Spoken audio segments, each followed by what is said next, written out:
Na na na na na ra, ra, ra, ra, ra. Na na na na na na na. Right, copy. Hey, Baron, you're first. Rawr! Just as always, almost. How are you doing? Let me get the chat.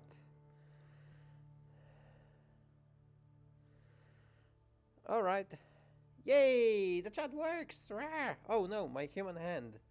No, no, no. We don't need humans.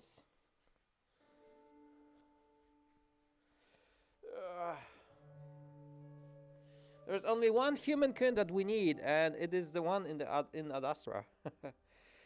All right, so everything works. Nice connection, good. You can hear the music, I guess. Pretty hot here, even at 6 p.m. Yeah, but I really want the summer to come, because when it will be warm, the coronavirus will die, because the virus doesn't like warm temperature. So I really want the weather to be pretty hot, or at least a little bit more summerish. Hey Kakula, rah, welcome! Kakula, I have good news. I am planning to stream Chemical Sam tomorrow. So, yay! Three streams in a row. Wow, Akatsuki. Yay! I still haven't decided the time, because today I'm having guests in my house. We'll be drinking, so I will have a hangover. But I'll stream Chemical Sound for you guys tomorrow. Yay! Are you excited? Because I am. I really love Chemical Sound. Alright, let's load. Oh, hey, Daddy Neferu. I missed you. Thank God you're alive, so I can watch you. Right, so Yahoo! Akatsuki the Dragon here.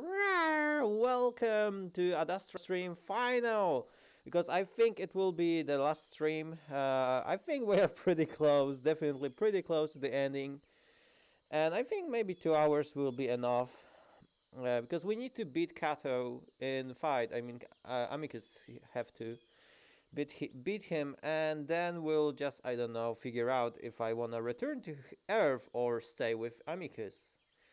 It would be great if I have a choice, like to to choose if I want to go back or to stay with him. And I would definitely like to stay with him, but from time to time I would like to go to Earth, I guess. Yes, what time, Maka? I don't know, like 1 p.m., 2 p.m. tomorrow. I will have a hangover, so I need to, like 2 p.m., so like 2 hours later than today, I think. That's the plan for me. Alright? It will be still like 8 p.m., 9 p.m. for you. So yeah. Hey, welcome. Alright, so yay, let's go. Let's go with the story. Yeah, we're stream Chemical Film is tomorrow. I will stream it. Alright. Not exactly, no, but I'm alive for the time being, so I suppose I can't ask for much more. Oh, Daddy Neferu, I am so happy. I look back into the amphitheater, wishing that I were able to do something more. Wait, I am too... Alright, but wait, I am now too low. I will bump my microphone. Alright. Wishing that I were able to do something more. No, don't interrupt Humankind. Don't waste it. I tried to catch Amicus's eye, but he keeps his focus on Kato, his own eyes narrowed. He looks confident, prepared, ready for whatever it is that Kato throws at him. But I'm not ready. Have they started already? No, I think not. I'm not ready at all. That brief interaction in the dungeon, these few seconds of holding on to one another. That could be the last time we ever. Stop it, human-kun! Fucking sake. For fucking sake. Like, stop being negative. Amicus will win, don't worry. I'm blink back tears again, knowing that won't do me any good right now. Are you ready, Amicus? Yes. Then let us begin. Bam, bam, bam. Alright. Oh wow, what a eerie music. Immediately the two wolves begin to circle each other, paws raised up to their chests, open and ready. I guess it won't be an easy fight, but eventually he will win. The only difference from past Punga fights I've seen is that they are both baring their teeth. Amicus does it in a way that I've never seen before, not even when he was furious. It's vicious, feral, like I've seen wolves do in nature documentaries. Then they clash. It's so fast that I'm not able to tell who moved first, but one moment they are several feet apart and the next their paws are clasped together while their jaws snap in the air. Both going for the other's throat. Wow, shit. Someone's gonna die maybe. Of course Kato, not Amicus. Glistening strands of saliva go flying as they both bite and block with their teeth, ears pinned back, making hoarse, angry barking and growling sounds. It's something I've never seen an Adastra wolf do, not even in their fake dramas. This feels raw and instinctual, like it's part of them, something they try to conceal, only to come up to the surface when they are trying to kill. I find myself hugging my chest, feeling as if my heart might explode as I watch Amicus, trying to see if he's hurt, wincing every time I hear the solid thwack of teeth on teeth. Don't worry, he'll be fine, I guess. I wanna be positive. I think this game has a good ending. It shouldn't have like a bad ending, because there weren't many choices in the game, so I couldn't fuck it up, could I? It might only have lasted a few seconds, I can tell, but finally Amicus pulls back and Kato suddenly lunges in for the other wolf's neck. Time seems to slow, and for a moment I start to think about what I'm going to do if I lose him. But then Kato's open, fang-filled maw drops down, and so does the rest of him, as Amicus sweeps his legs with a powerful kick. Yeah, kick him in the balls! Ah, my pillow is gonna fall. Okay. Kato goes down hard on his side, right in front of me. Yay! Nice one, Amicus. Wheezing before Amicus jumps on him, landing on the other wolf with his knees and a fist to his face. Yes! That is a good update, Aka. You like it, I know. You mean Kima Colosseum? It's got to be good ending. Yeah, that's true. Save my daddy. Yes, I will. I mean, I already saved him. He just needs to beat Kato.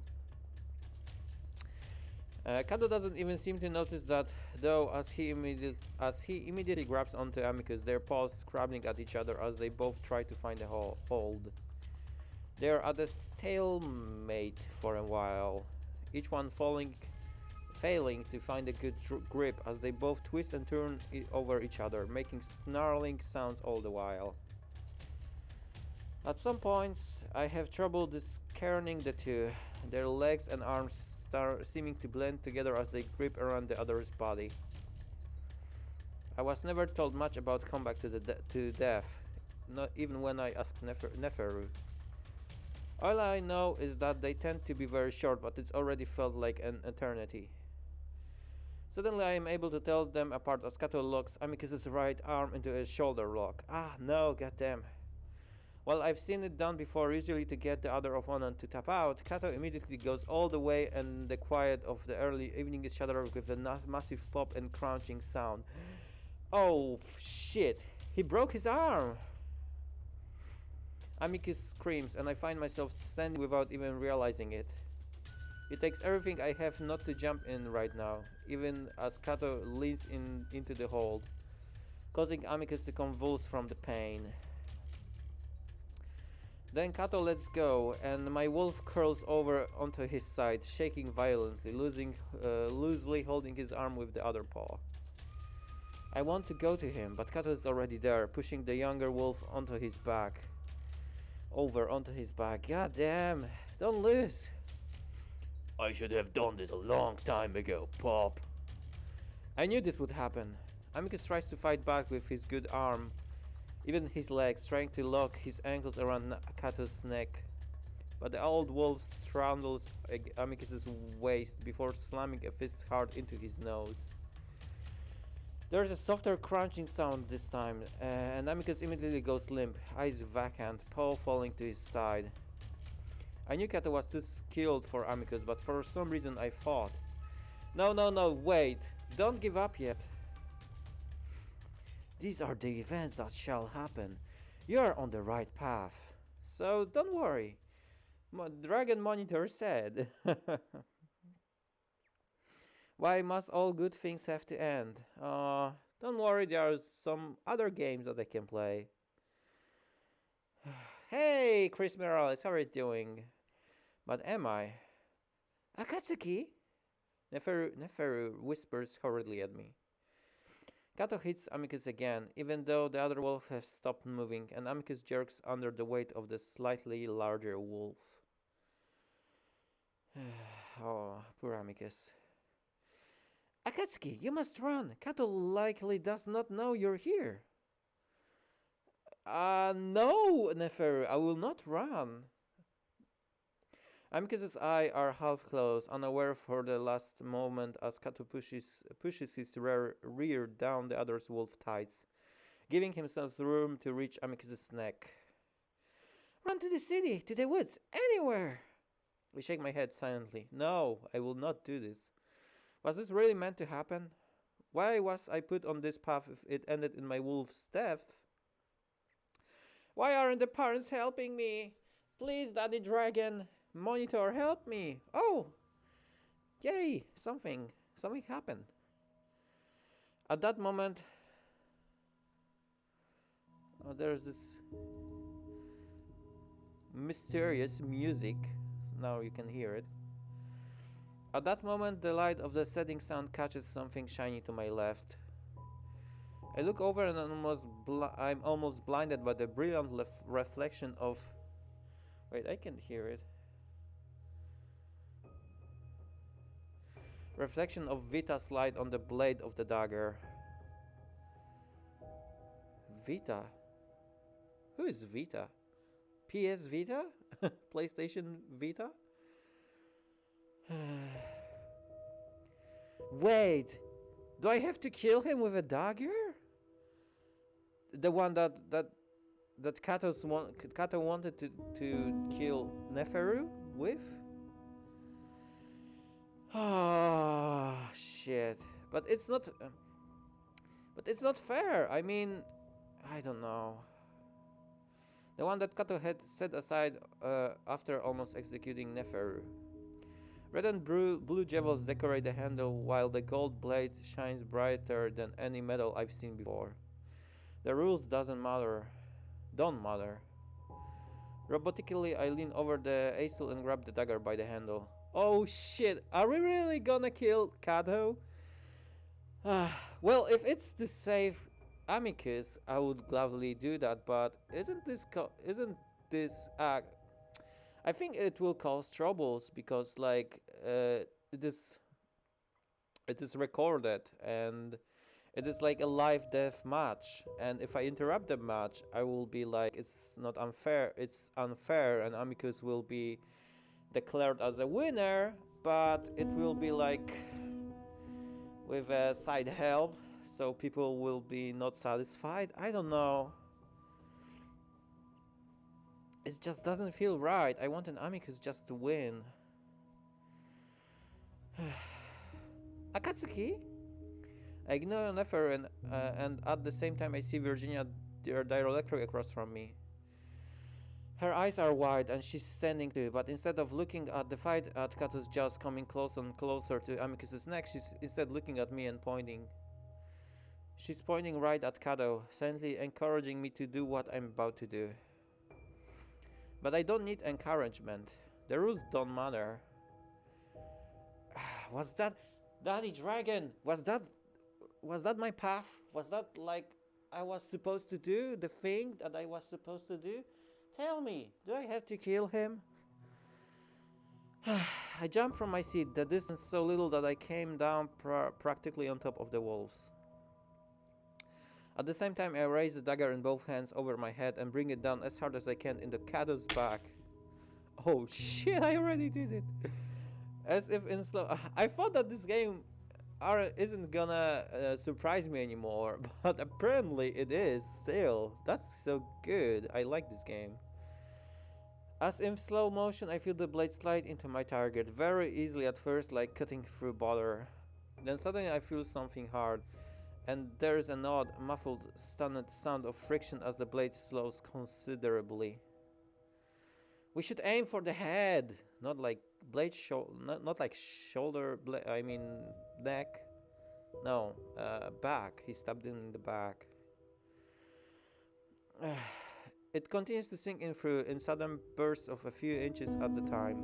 And it's only when the hilt reaches Kato's fur that I realize that I've cut down into bone, a rib maybe. Kato howls, suddenly arcing back, and I can only hope I was fast enough that he wasn't able to sink his teeth into Amicus's neck. I'm not finished though, and I tug once, then twice, before I'm finally able to wrench the blade out of the bone. Oh, okay. For that split second, Kato begins reaching back awkwardly, unable to find my weapon before I draw it back again, above my head before bringing it down as hard as I can into the right side of Kato's neck, just at the base. Yes! Nice one, yeah. But damn, this is gruesome.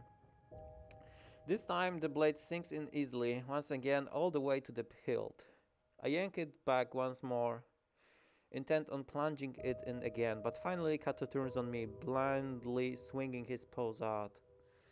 His fingers find my right forearm as I'm raising the blade once again, and he takes a tight hold. Goddamn. Okutsuki! His exclamation is part astonishment, part fury. His other paw finds the dagger, and even though I try to hold onto it, he slices it out of my hands with ease, even though he's holding onto the blade end. Oh shit. Hey Yamato Yuki, rawr, welcome. We are in some deep shit right now. And senpai and everyone, sorry I'm not participating in the child. I'm having dinner. Have a nice dinner. Enjoy. Kato deserves it. Well, yes, but I wanted to throw him into dungeons and like talk to him, like why did he kill our father? Like, is he some like tyrant that he's having like a mania of like being in charge? He wants to be in charge or something. I want to know his motives. Like right now we just know that he's bad and like that's all. Enjoy your food. This game is full unexpected surprises, Akatsuki. Yes, I can tell, and I love it. Kato trying to slander up, so I think he deserves it. Yeah. Blood is everywhere at this point, and I can only hope it's only Kato's. I start to back away, trying to look down at Amicus to see what's happening to him. No, what's happened to him, but that's when Kato swings at me again. Wow. The sounds. I feel air tickle my neck and chin, and for a moment I think I've dodged his swing. But then I see that he's holding out the blade out to his right after having swung it at me. Something's wrong. Did he cut my neck? Or something? Am I bleeding? Something's very wrong. I look down and see a sudden spurt of blood splattering the stones below me. Then another spurt, then another. Oh shit. Oh shit. I step back again and gasp, and when I do, it feels like the air comes in from two places at once. And I cough as something liquid goes down my throat the wrong way. Oh shit. No! Human-kun! God damn, you should have aimed for the head from the start. Again I gasp, and this time I hear a bubbling sound from my throat, and I finally understand what's happened as I raise my hands to my neck, tumbling them falling. I expect to slam back against the stone seats, but instead it's against something furry and warm. Is it Neferu? I look up and see Neferu sitting over me as he's moved to catch me with his lap. He's staring at me with a look of horror on his face. Akatsuki! He looks up. Amicus! Amicus, wake up and help him!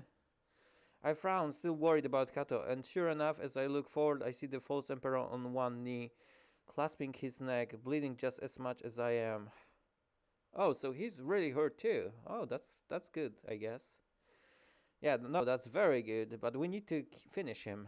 His ears are perked forward towards Neferu's voice, and I see him start to make his way toward us. Kill him in! The wolf's eyes are wild, furious, focused in the direction of Neferu. He seems to have already forgotten me, even as he seems to realize that he's dying. You caused this. Ah. Wait, is he dying though? Because he's such a very stubborn wolf that doesn't want to die, so. I feel that these words, you and this, carry much more meaning for Kato than I could ever hope to know. It's a strange moment as I lay in Neferu's lap, bleeding out. I suppose I knew Kato blamed the Chemians for the most of the problems in the Empire. He tried to hide it by pretending to give Amicus a fair shot at the emperorship. As that slowly unraveled, his intentions became clear, and so did his insanity. He intends to kill Neferu, to completely kill any chance of an alliance, even if it means the complete destruction of the Wolven Empire. Somehow that's a risk worth taking for Kato. The old wolf draws closer, practically crawling now, leaving heavy splatters of blood across the ground. What about Amicus? Is he okay? He quickly raises the dagger, and I feel Neferu tense behind me, probably getting ready to roll out of the way, but then something wraps around Kato's neck. Yay! Amicus! Yes! With a guard choke, Kato is pulled back by Amicus before being body slammed to the ground. Well, I guess like Kato didn't play fair. He freaking poisoned Cassius, and he was about to kill Neferu and marry Virginia, and like he was unfair. So I guess it doesn't give I don't give a shit that we were unfair too. Like an eye for an eye. Then Amicus is on the old wolf, muzzle against his neck, tearing it apart. I stare in shock, then look down, away from the horror of what I'm seeing. And that's when I see myself covered in blood. So much blood. My entire naked torso is painted red, and more of it continues to pour over my chest in waves, though it's less than the initial spurts I've seen when I was standing up. I raise my hands to my neck. Still feeling that strange cold feeling reaching deep into my throat, like everything's open and exposed to the air. I try to talk, to tell Nefer that I need help, but only a raspy, bubbling hiss comes out of my neck. Well, we don't need to say it. I feel like Nefer knows that we need help just by looking at us, humankin. I look up, seeing Nefer looking down at me, his expression again one of disbelief. Just help me somehow, I don't know. Can't Virginia call a medical drone? I suppose it would be pretty shocking to see your friend with his neck open dying in your lap. Am I dying? I try to cover my neck again, but the gash is so deep it feels like if I lean too far back, my head will just flop over onto my back. Vaguely I hear Amicus's snarling sounds, along with Kato's raspy screams, sounding just like me when I was trying to talk. The edges of my vision start to go blurry and black, and Neferu's face starts to fade away. No way we're gonna die. No way. Then suddenly there's a big shift, and I wake up back. wake back up, this time finding Amicus looking down at me. Oh, Daddy! Ah. An overwhelming sense of relief comes over me. But wait, I've been. Oh, he looks so worried. But I've been cut in my neck. Like, how am I not dying? Like, what? What did they do? I do get to see my wolf after all. I smile up at him, even as he stares at me with a look of complete and utter devastation. No, no, no, no, no, no, please! Get Felix, Virginia! Tell Alex to get Felix! Oh yeah, he's in the dungeons, right? His tears start to fall on my face, and I reach up, trying to brush them away like he's done for me a few times. Aww. Wait, the music is still too loud. No, this is so sad. He catches my hand before I can though, pressing it back to my neck. You will be fine. You're going to be fine. It's not bad. It's not bad. I actually chuckle a little bit at that because this is very bad. I can tell without even being able to see it. I see the edges of my vision blurring again, and my eyes seem to try and roll upward on their own. But Amicus gives me a little shake, and that brings me back for a moment. Hey, hey, stay here, okay? You'll stay with me, yeah? I nod deliriously, the overwhelming feeling of calm and warmth keeping me happy and full of love, even though I know what's happening, what's about to happen to me. I'm here. I try to speak, but I only send more bubbling blood out of my neck. No, no, you don't need to talk. I have you. How unfair. My last moment, and I can't even tell my wolf that I love him. He knows it, for sure. I reach up with my free hand, setting it gently against Amicus's face.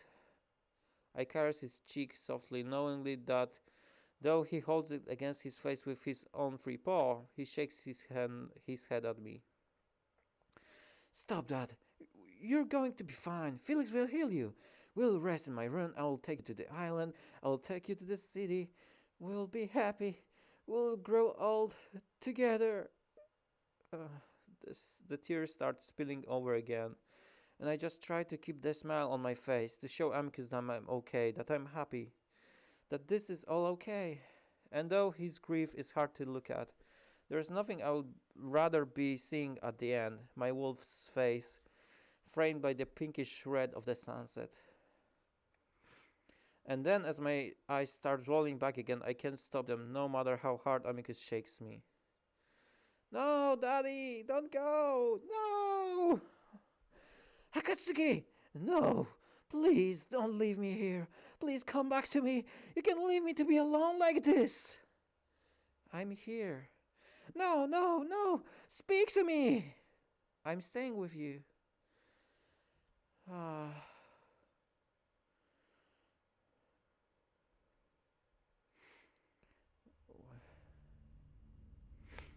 Wait, I think I know what will happen. Monitor will help me, right, Daddy Dragon? Please, parents, help me. Help me live. I fulfilled your I don't know, your task, your duty that I was supposed to do. So please heal me. Please, Daddy Dragon, you can do that. It's not a big thing. I drift through the blackness, feeling a sense of peace like I've never known before. Even though the space is empty, I feel it crowded with others, so many others. Or is it one another? I sense so many different minds and thoughts melded together as one. Hello. Uh, we apologize for what has happened to you. We know that you are confused. We told you this could be prevented. And it will be. You will not leave him to be alone. Yay! Be at peace for now, for he will come for you. Wait for him. Okay, Daddy Dragon. Okay, whatever you say. Yay, I wake up, yes. Amicus is the victor. All hail Emperor Amicus. The words sound hollow in Anamkis's ears, and so does the faint roar of the crowds in Adastra city all the way across the lake. Wait, wait a moment. Did we just travel back in past? The wolf can only stare down at the human in his arms, suddenly realizing how light and fragile he actually is. Oh no, we didn't. I thought that parents made me go back to the past, travel back in past. So many hairs here, and that will somehow try to stab Kato in different way to kill him. And the blood, so much blood that paints the front of his human that just moments ago had been so full of life. A tear drops from the tip of Amicus's nose and onto Akatsuki's neck, mixing with the blood that has now stopped flowing from deep gash. Air no longer bubbles through the red liquid either. A strange choking sound works its way out of Amicus's lips, one he's never heard himself make before. The overflowing sadness in his heart has seemingly run out to be replaced by something empty, cold, like there is nothing there anymore. Still, Amicus wills the human to live, to use these special healing abilities he seems to possess, to breathe again. But even as Virginia moves to find Felix, Amicus knows that nothing can be done for something like this. Kato had very nearly beheaded the human. Oh shit, cutting through everything that was important. Cradling Akatsuki's head carefully, Amicus rises the young human up to his chest, hugging him tightly, squeezing his eyes shut and feeling the welling tears pout over his cheeks, down his chin and to the human's hair. It's quiet, and Amicus opens his eyes to see Neferu still standing there in front of him, staring in shock. When the jackal meets his eyes, he quickly dips his head, lowering his ears. Amicus, I'm so sorry. Ah, it wasn't your fault, Neferu. The wolf raises his eyes to see a drone just over Neferu's head, hovering as its lens focuses voyeuristically on him, broadcasting his grief to Adastra. But this is nothing like these dramas, the tragedies of romantic death he would seen play out on the screen so many times before. Yeah, this is real. This is nothing romantic about this. There is nothing romantic about this, as Amicus is sure his audience is finding it to be right now.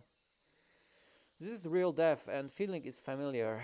It's hollow, empty, suffocating, like being pulled down into the bottomless, cold black ocean.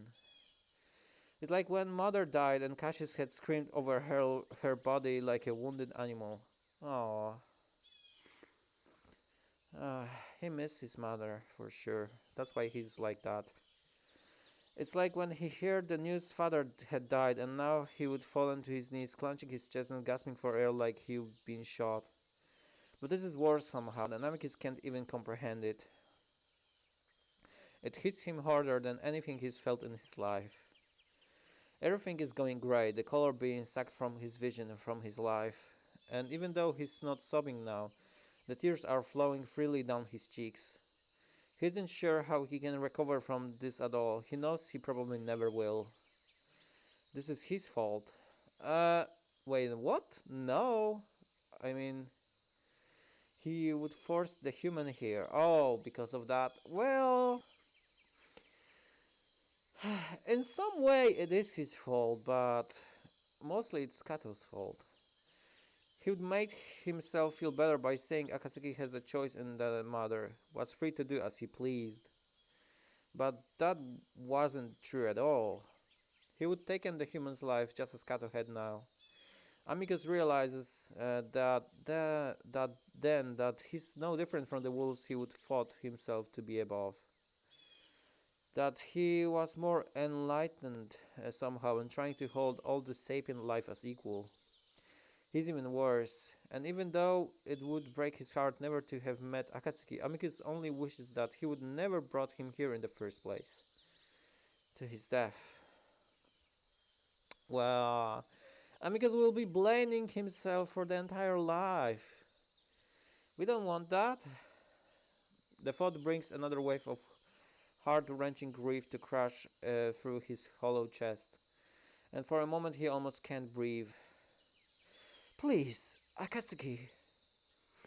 The young wolf whispers into human's hair, his voice now only a soft whine as fresh tears blur his vision.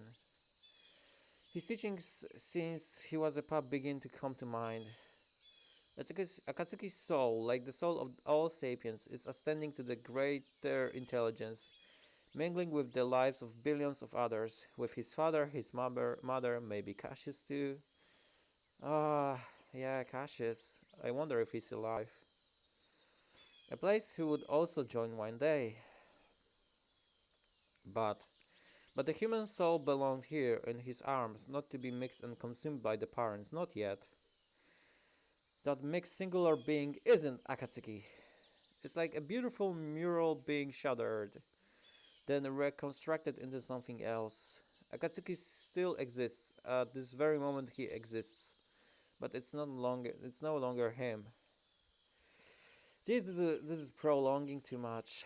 Like, I want to see something happen. Like, I am gonna be alive. I'm gonna be fine for sure. Amicus grits his teeth, feeling anger begin to overcome the overwhelming grief.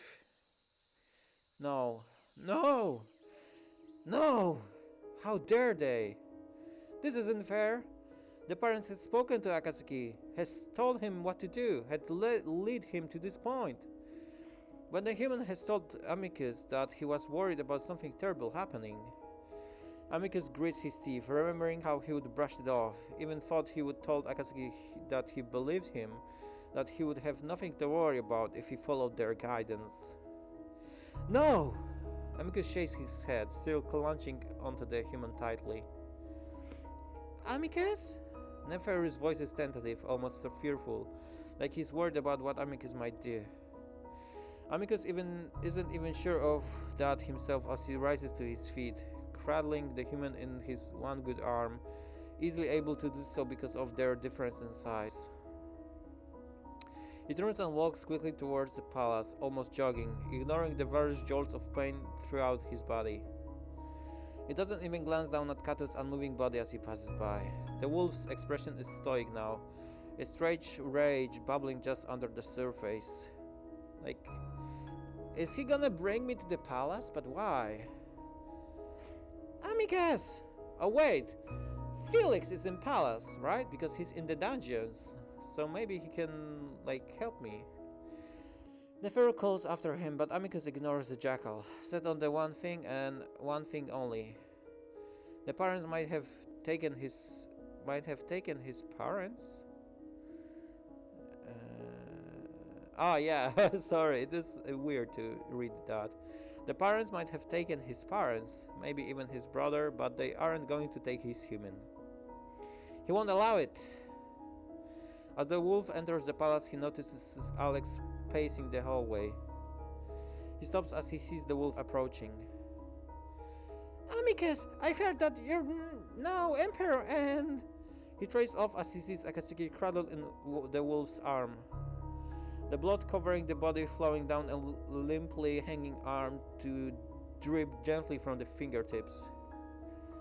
Amicus brushes past the cat, eyes set straight ahead, expressionless. Nothing seems to exist outside of the wolf's tunnel vision. Soon he comes to the door he's looking for and leans forward, pressing his injured shoulder to the panel to open it, ignoring the blaze of pain that shoots through him as he does. Oh wait, the archives. But what are we gonna do now? Are the archives gonna help us? Amicus approaches the archive, glaring at the orb as if the machinery itself is the parents. The big wolf comes to a stop in front of it, staring up at the glowing blue structure for a moment before looking down at Akatsuki. Wait, Aka... Oh, hey, Dainugen. I thought like you're like Aka, the stream froze or something. Hey there. The Asian color of the skin is unnerving. So, so different from the deep tones it had once had. Akatsuki is dead. Amicus knows that, but he won't accept it. Yeah, I thought that parents will help us. The wolf presses his face close to the human's for a moment, feeling the fading warmth before kissing him gently on top of his head. With that, Amicus leans forward, pressing them both to the sphere. Then he connects and he merges with the universe. Merging with the universe.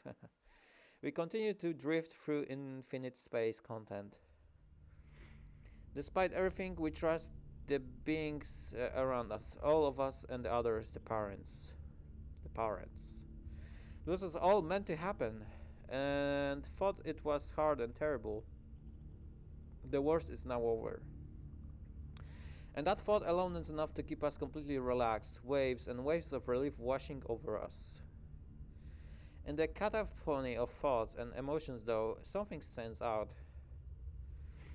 Though the beings melt together, one seems to become separate for a moment, solely to focus directly on us, on me. This brings me out of my trace for a bit, and I turn my attention on them. Amicus? But then, as I focus more on this being, I got the feeling, not him, not but her. Her? Who? It seems like she wants to speak to me. Amicus's mom? Question mark?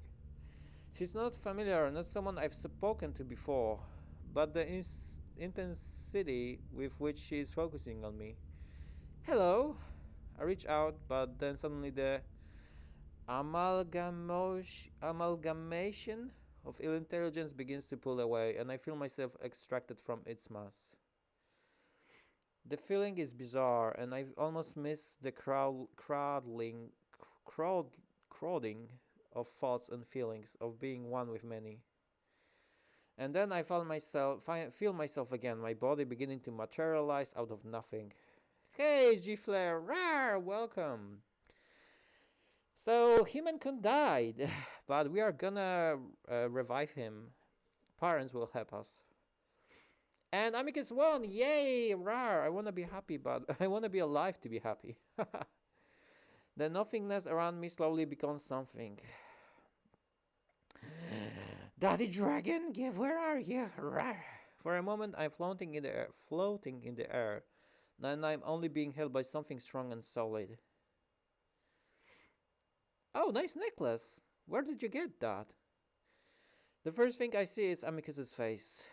He's looking down at me, grim and determined. Just as I focus on him though, his expression changes. Akatsuki! I shift a little, trying to focus better on my wolf. Akatsuki!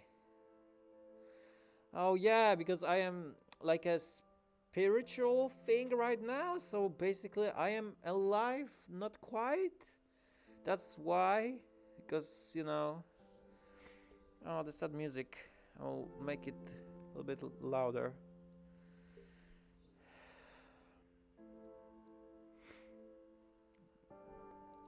Oh, hey there, Triple Foxy. Rawr! Yeah, it's pretty good. Suddenly, I'm surrounded by fur, getting squeezed tight against Amicus, my face pressed into his neck. Instinctively, I wrap my arms around him. Oh, gosh, are you real? Tell me you're real, Akatsuki, please! He gasps the words like he's coming up for air after diving to the bottom of the lake. I'm having trouble remembering things, why he seems so upset, but I know something bad happened, and now it's over, so I try to comfort him. I'm real, I'm here! My voice is strange, like I haven't used it in a while. At first, I think I'm back in Amicus's room after I've woken up from the coma, still trying to convince him that everything is okay. Like we've gone to sleep and just woken up and he wants to be reassured again that I'm not going to disappear. But then I remembered that Kato came in that morning. Things fall into place like a long row of giant heavy dominoes. Suddenly, I suddenly sit up a bit against Amicus's chest, pushing back so I can look up at him. Wait, the fight! Kato, Amicus, are you okay? I look over him, trying to check his wounds. The blood and swelling that I've seen in the amphitheater is gone though, because we are spiritual beings right now. He's clean and well groomed, and his arm seems fine, judging by the sturdiness underneath me. My brief look at him is ended though, as Amicus suddenly yanks me back against his chest, sobbing against me. I've seen Amicus cry before, back in the dungeon, but not these gut-wrenching sobs that I can feel heaving through my own body. It serves to shock me to my senses even more. Firmly, I push back against his chest, creating space between us so I can hold his face in my hands. Oh, don't cry, Daddy Amicus. Oh, let me ask the Daddy monitor if he can heal me somehow. He just looks back at me, crying openly, and I watch as the tears well out of his eyes and seem to disappear in the fur of his cheeks. I'm sure we both want to say a lot in this moment. What happened? What's happening now? What will happen? But at this particular moment in time and space, we're back together. It's impossible, but it's happening, so I cling to him again, and he just holds me as I press my face against his chest, listening to his hammering heart, squeezing my eyes shut. If this is eternity, then I'm completely fine with it. Yeah, like how long can we stay in here? I wonder. I'm not sure how much time passes, but as this thought crosses my mind a few times, my eyes suddenly fly open. I press back again, looking up at the wolf, holding his face again. Wait, if you're here, did you... I wonder suddenly if maybe Amicus had been seriously wounded in the fight, that he didn't make it after all. But Amicus shakes his head gently, his sobs having quieted to subdued sniffles and hiccups. No, I'm fine. I won. Kato is dead. I flooded with relief. He strokes my hair gently, slowly, and I wonder why he still looks so sad. But how are you here? Aren't I?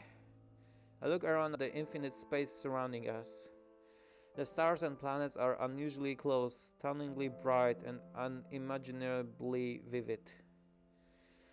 The blues, purples, and blacks are deep and monolithic, signaling the endless space that stretches beyond. Am I dead? Amicus pulls me back against him, forcing me to look away from the churning universe. No, you're here. Yeah, this is very sad. It sounds more like he's convincing himself rather than me. But where is here? Amicus is quiet for a moment, and I find myself content to lean against him for a while, just wanting to be close to him. At some point, Amicus had sat down, and I'm cradled in his lap. Considering we're not just floating around in zero gravity, I have to assume there is something solid underneath us somehow. Amicus sniffles again. I melded my mind with the archive to speak to the parents, that's all I know. I think. Did I do the same then? I was holding you when I did it. My neck, the blood. I look up at him. Amicus, am I alive? Amicus looks at me for a moment before his face screws up and tears well up again. I don't know. He whines out the words and I immediately hug him again. Hey, I'm okay. See, I'm here. Another sobbing fit starts. And now I know why. I must have died, and now for whatever reason the parents have let us reunite somehow. And I know that Amicus must be wondering the same thing that I am. How long is this going to last? I try to think of what to say in case this is our last moment together, in case I am going to be absorbed again. But my mind comes up short in the weirdest of ways, only able to think of things that don't matter. So I settle on what had just happened. You're emperor now, Amicus. Amicus nods again. No, nods against me, not trusting his voice at the moment, apparently. I'm so happy for you. Uh, well, yeah, but he will be devastated the whole life because I died. So he doesn't care about being emperor that much right now. Now he shakes his head, smearing tears against my cheek. I hate seeing him like this. I hate that this might be the last way that I will see him. Please don't cry, let's just be together right now. I sit up straight and pull his head against my chest for once, cradling his massive form against me, caressing his ears and neck. I'm okay, I promise you. I went somewhere when I died. The word is so strange to say. It was really nice, full of people, I wasn't alone, it was peaceful. Amicus takes a deep, shuddering breath, finally pulling back from my hug. That's wonderful, Akatsuki, but I'm sorry, because I'm not letting you go back there. Amicus suddenly looks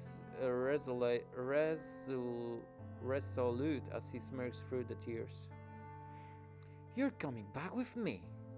His voice breaks several times and I can tell that he really means it.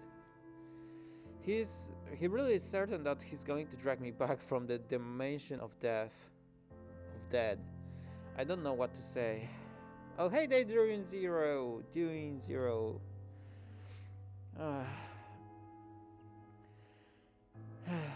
This part's so emotional. Yes, it is. I am dying. Well, I am practically dead. But I think Amicus will ask parents to bring me back alive somehow. Like, what is this for the parents? Like, they are the ultimate beings. Like, so they can revive me for sure. I don't know much about the parents or the afterlife, but Amicus must, so I trust him. I smile up at him. Okay. He smiles back at me, then very suddenly kisses me. Kiss. It's rough and wet, and he kind of misses my lips, but I kiss back, holding him tightly. Once he finally draws back, I'm happy to see my wolf back to his usual confident self, even if he has to keep sniffing with his runny nose. I look around at the swirling cosmos again. Can you just get us out? Amicus frowns, looking around himself. This is actually my first time doing this, so I'm not sure. Okay. We need to figure it out together, I guess. Amicus looks behind us, then up and down, then clears his throat. Come, are you there? Silence. I can tell that Amicus is already out of ideas. The parents are doing this, right? I think so, though I've never spoken to them. You actually have more experience with that. Amicus grins at me, then looks back up.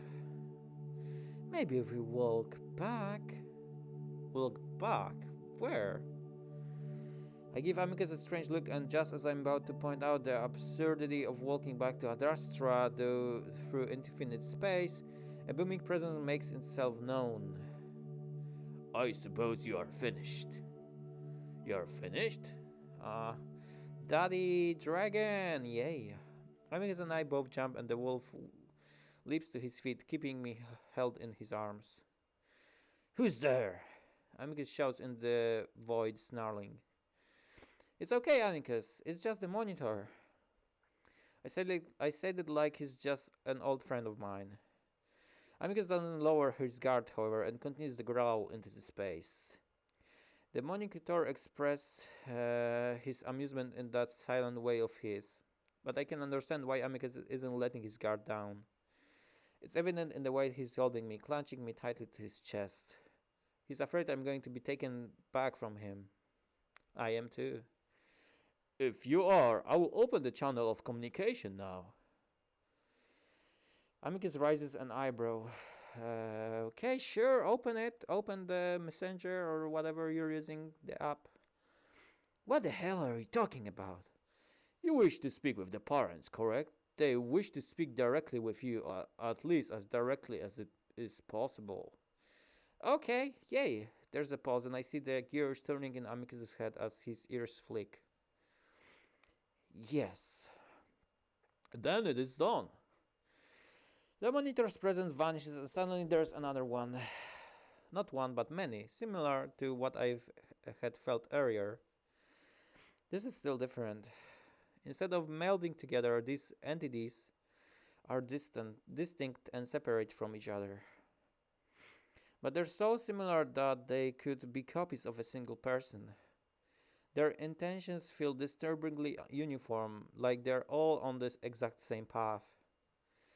Unlike the monitor, who at least felt to be on a similar level as any other sapient, these entities feel alien. Well, no wonder they are gods in this game. Which is a strange thing to feel after everything I've been through. But these things are so different. So different. Huh? What? Hey, Dragon Lucas! Rah, welcome! Oh, look at that! Oh, that's so good! Oh, I like that. Like Amicus standing, the shadow, he's looking in the sky, into the universe, I guess. Well, show yourself! Amicus barks at the emptiness, somehow remaining brave in the face of all these titan- titanic presences. You cannot see us. His mouth moves on its own, mind suddenly becoming empty, seeming to blend with the space around them. Amicus looks down at the human in confusion.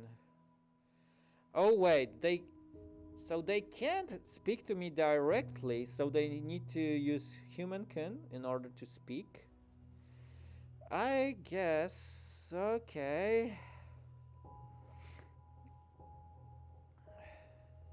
What? He stares back. We cannot speak directly to you. Akatsuki? But we have other methods. Amicus's face morphs from confusion to horror.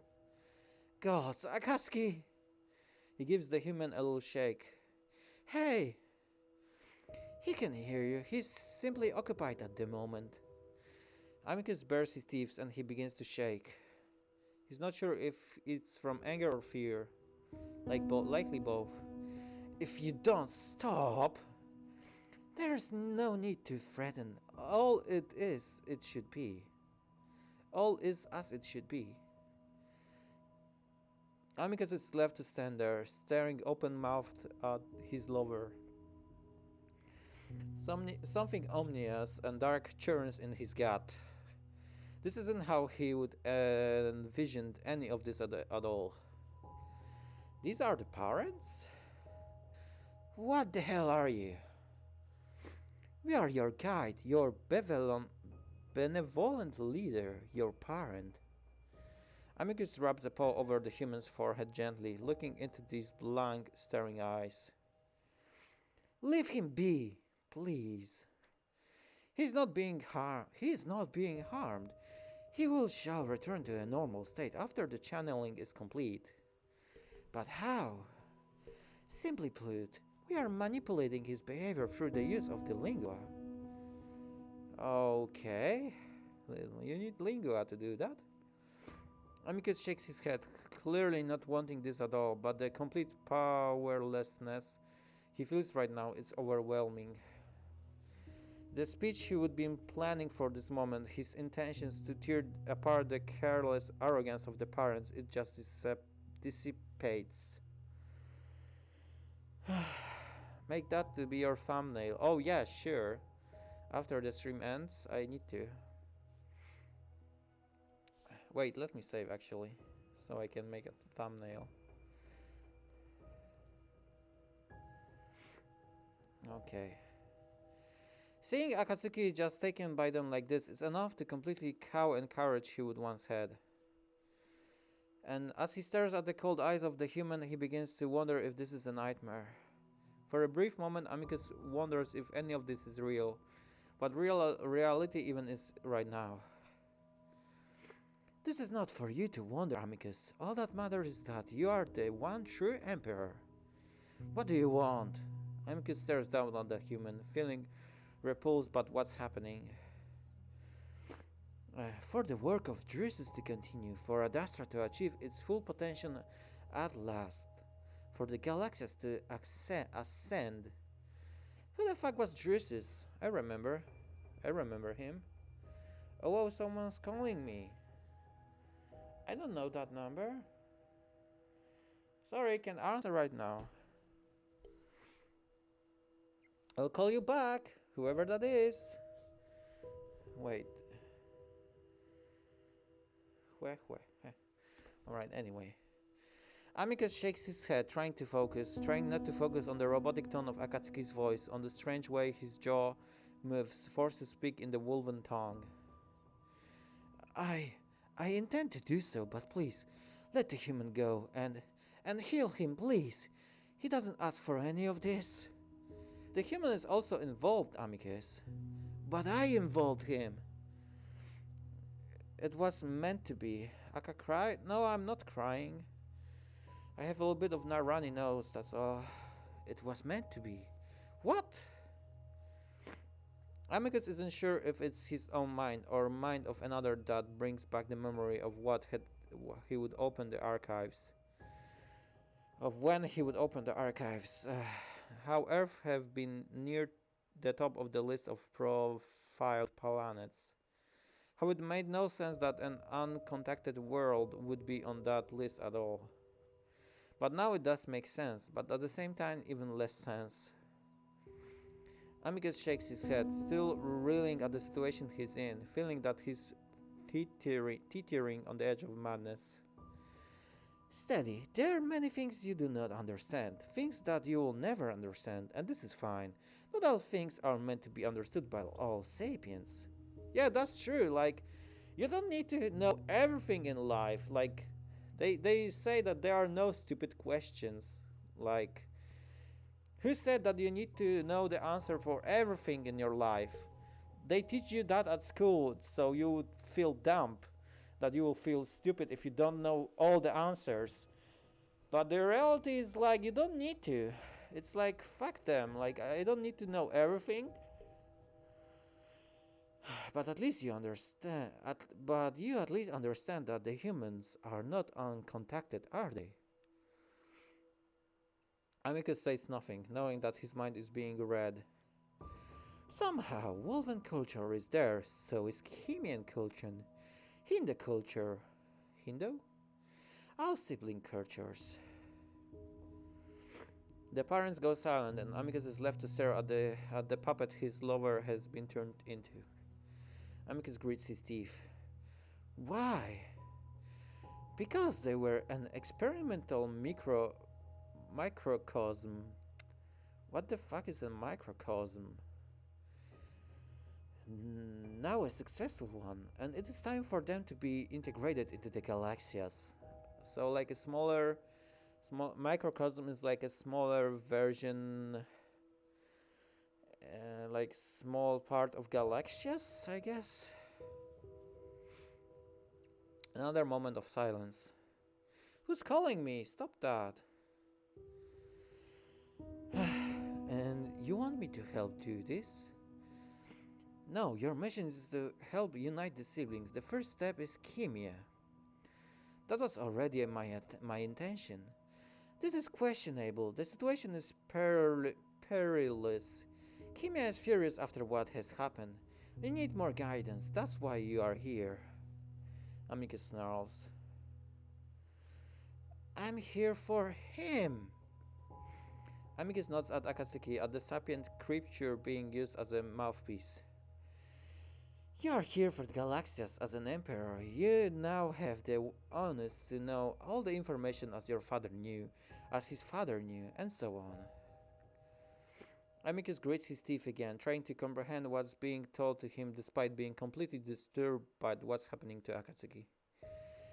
If you wanted galactic integration, then why have we been competing with each other? This was assumed by the siblings themselves. Competition was never the goal. Then why not tell us that? You're supposed to be our guide. The process is slow and careful. Interference is the last resort. This is this very communication is the last resort as the siblings and children stay further and further from the path every day, and not just the wolves. It has taken 20,000 years to reach this point, and that time cannot be wasted. Then why are you telling only me this, and not all sapiens in the galaxias? Amicus glares at the face of the human again, stroking the face gently, hating the black stare he's receiving. As was stated, minimal interference will result in the best outcome. Only select figures are being informed at this stage. A galaxia's developed independent of interference will better serve the greater cause as a whole. Well, I guess he's got a point. If he says that to everyone, it will make them confused. And if he's like the emperor, he can act and integrate everyone. The greater cause? The stars and planets shift around them, zooming forward, and for a moment Amicus feels as thought he might be sick. Something dark looms on the edge of the universe, growing slowly, leaching the parts that it touches. The other approaches, and it must be confronted. Other? Who's other? At this point, Amicus feels unease pierce through his fog of confusion and anger. What other? Are we preparing for a war against something? We must prepare for an event many millennia from now. This is one step of many. Oh, many millennia, like thousands of years? There will be a very big war? Okay, Amicus lets out a low growl of frustration, the vagueness of this entire situation making his head ache. But what does this have to do with Akatsuki? Amicus shifts his hold on the human, just wanting him to come back to consciousness. He must play a role, and you must have a decision. You must make a decision, Amicus. Everything seems to come together all at once for Amicus. This talk of Drusus, of his and Akatsuki's apparently fixed destinies. That decision that wolves found over the 4 generations, no matter what opinion they held about Drusus himself. Is Drusus the parent? I don't know. The choice offered by the parents to either save his empire or save his lover. Wait, what? He didn't give me that choice. He didn't say that I need to choose between empire and what?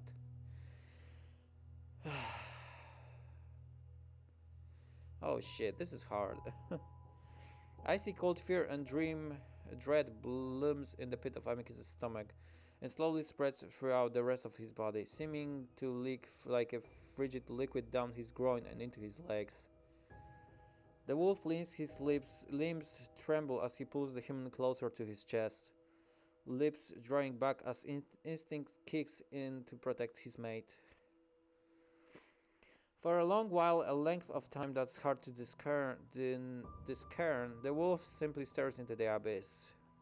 He looks up into the swirling stars, clouds, and planets, trying to see these things that are controlling and manipulating him and his lover. Trembling, Amicus shakes his head, taking another step back away, even though the presence of the parents is all encompassing. No! I want to choose both. I don't want to, sacrifice the empire to save my lover. Amicus's jaw clenches, hating himself for sounding so weak and afraid.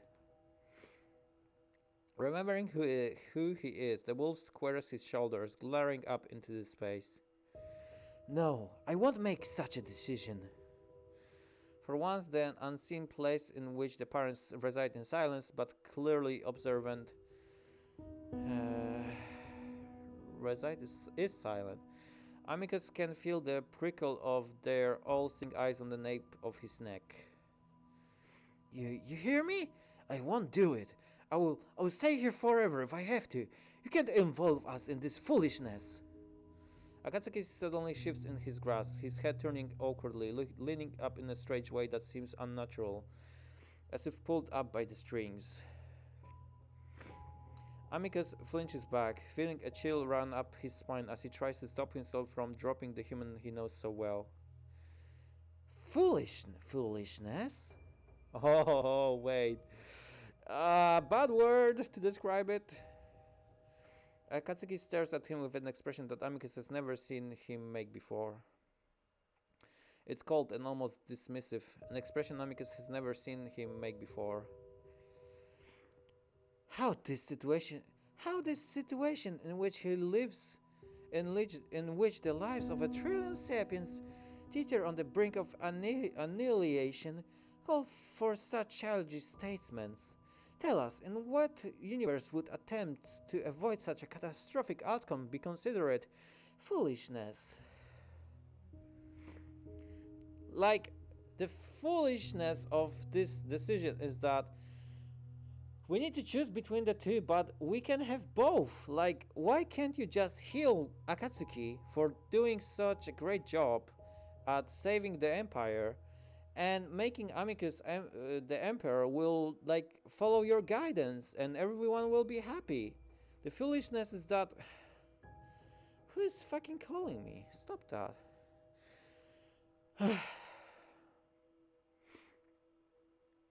The foolishness is that we need to choose between the two, but we can have both.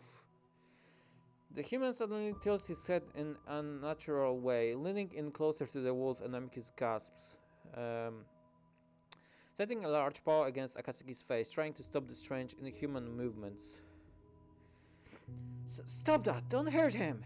The human holds the position for a moment, then seems to slowly relax back into the wolf's arm. Amicus feels his heart pounding in his chest. He would provoked, well, not even anger from the parents, maybe just annoyance, yet the experience had been terrifying. Seeing Katsuki twist and confront in such a way was unnerving, sure, but the parents has meant to do it, and the wolf is beginning to realize why they're using Akatsuki as a puppet. They're using him to control me, to control Amicus. Anger and fear battle for control over the wolf, before the latter finally wins out, remembering what type of decision he might have to make. Please, there must be another way. I can't choose between these two things. There's a pause in the air, and Amicus feels his knees about to give out, preparing to throw himself at the imaginary feet of these monolithic beings. Or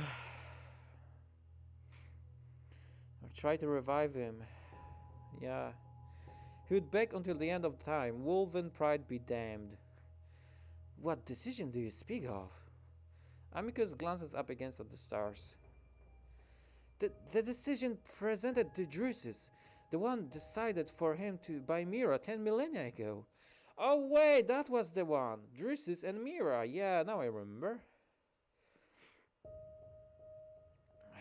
Amicus frowns, knowing that the parents already know what he's talking about. Becoming further distressed that they're making him vocalize things that are so obvious. Oh, Amicus, don't you know the proclivity of your own people to twist and distort, to aggrandize and romanticize the truth? Weird words. He said that basically people tend to change the truth, like that is only a myth. Mira and the Drusus one. Amicus is quiet, waiting, heart still hammering, simply feeling numb at this point. Do not rely on woven myth to inform you of parental intention. Only we will speak the truth to you. Amicus lets out a little growl, overcoming fear again. Then what is it? Why torment me like this? Several moments of silence pass, and Amicus growls again, frustrated at the way he's being treated. how his emotions are being manipulated and sculpted by a mound of clay. This isn't what he's been taught at all. Had his father known the parents to be like this? His grandfather? Amicus wishes that he would be warned somehow. As the silence drags on, the wolf tries to readen his emotions, to not give these entities any sort of hint as to what he might be feeling, wanting to refuse this blatant attack on his own agency. Despite how futile he knows that must be, he can bring back your lover. At this very moment, time stands nearly still on your plane. Akatsuki's body and mind are still salvageable.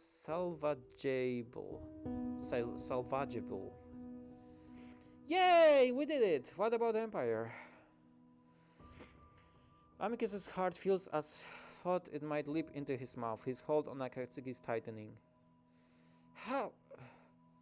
But only if you submit yourself to the benevolent will of the parents.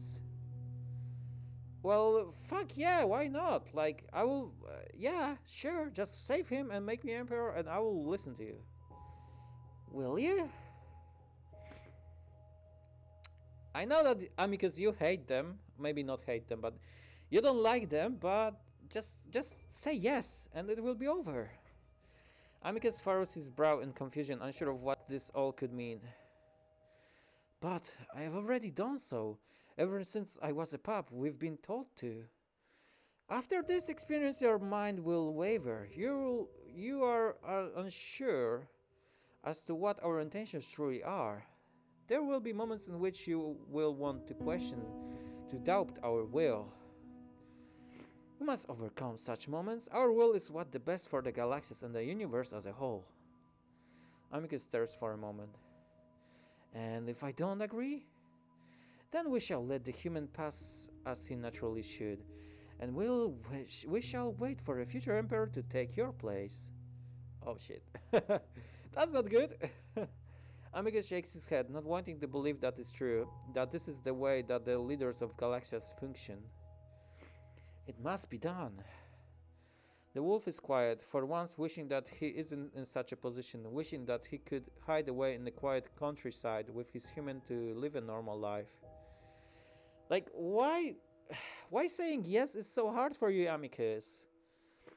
Like, yeah, they want to prepare us for the war that will happen in millennia from now, but we'll be dead by then, so why worry? This is not you. This is not your calling. It never was. I know. Amicus whispers more to himself than the parents. There's a long moment of silence in which Amicus simply stares into space, contemplating what it means to give up any true freedom, to submit himself to the absolute authority of the galaxy. Will you submit? Will you be the bottom? Amicus takes a deep breath. Well, will my decision affect Akatsuki's free will? You said you have plans for him as well. He will be allowed to make his own decision. We will tell you of his mission once you make your decision.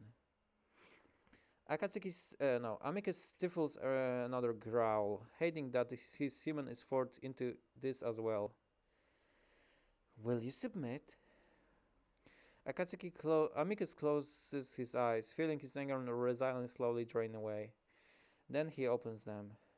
I submit. Yay! Yes! Amicus is a bottom! Rawr! No, just kidding. Oh, hey, Daddy! Yay! He looks so happy. Blue light swirls in front of my eyes in incredible spiraling tendrils. It's beautiful, but as I begin to focus, I see a blurry gray shape in the middle of it. Even before I'm fully able to see him, I know it's my wolf. I smile and reach up, cupping at the warm, furry form. Yay! Hug, yes! Finally! God damn, it took so long. At some point along this little journey, I've stopped caring about whatever the things I see are real or not. I'm just happy that I'm seeing him. He smiles down at me. Hey! Hey! I lie quietly in his arms for a while, just enjoying the confronting blue glow. I'm reminded of when I first met Amicus, when our ship stalled out in the blue dust cloud, when he would finally reveal to me in his botched plan. That feels so distant now, like it was years ago rather than just months. I take a deep breath, and something about it feels strange, almost like something mechanical is moving in my neck. I reach up, touching my fingers to my throat, and for a moment they brush against something that feels like a thin line of flesh. But Amicus reaches down to move my hand away, pressing it to my chest instead. You're alright, you're gonna be fine now. What? But do I remember the talk with parents? Because they said that I can hear him, but... Yeah, handsome wolf, yay! Yay, we're alive. That's when I also realized that my voice sounds strange. It still sounds like me, but there's something slightly off about it. Like it's a little higher, maybe even just a little robotic. I frown. Amicus presses against my chest firmly, comfortingly. It's okay. I know it might feel a bit strange, but you won't even notice it after a few days. What is he talking about? Am I like a cyborg right now? Again, I lay quietly in his arms as I gather my thoughts. The fight, the dagger, the darkness, the parents, then... I look up at Amicus in question. What happened? I try to ignore the strange, soundless, mechanical, clinging feeling in my throat, while also trying to get used to my voice. Wait, they healed me, but they made me a freaking, like, robot? No, not robot, but they... They stitched my neck using, like, robotic parts? Like, what? Why couldn't they just heal me, like, normally? What's the point? It's like hearing myself in a recording, just not quite right. Amicus chuckles, sounding exhausted, relieved, and maybe even all sad at the same time.